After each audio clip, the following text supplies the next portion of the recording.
Hey everyone, it's time again today for Money Talk. I want to give you another 5-minute lesson. We're still talking about the DNA of the seed, and this is lesson number 26, so we're getting close to the end of this series. But here's the reward I want to talk about today. Worship is the seed for contentment.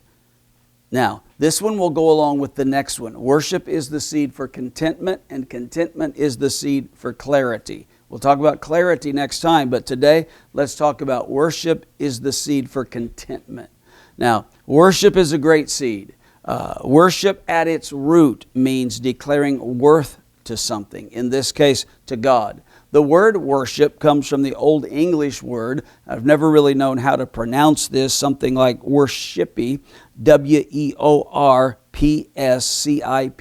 however you would pronounce that. But it literally means worship or honor is shown to an object. Since then, the word has been changed and it became worthiness or worthship, and now finally worship. So when you ascribe worship to someone, to God, you're ascribing worthship to God. And when you ascribe worth to God, when you honor the Lord, it brings contentment into your life.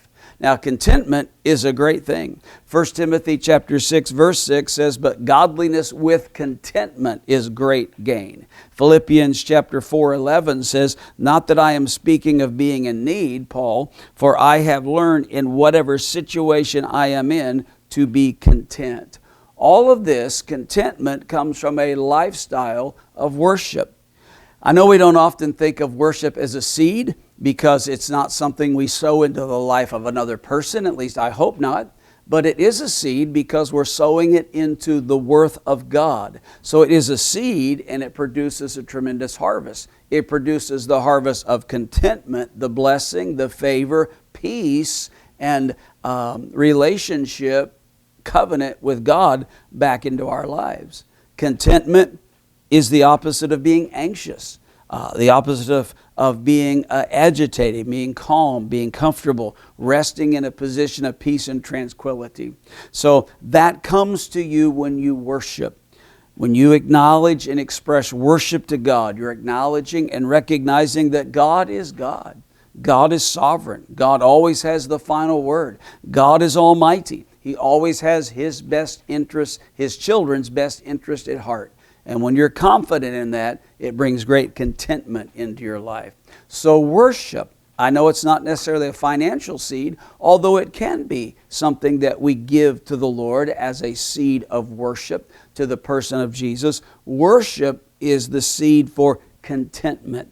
Contentment's the seed for clarity, and we'll talk about that next time.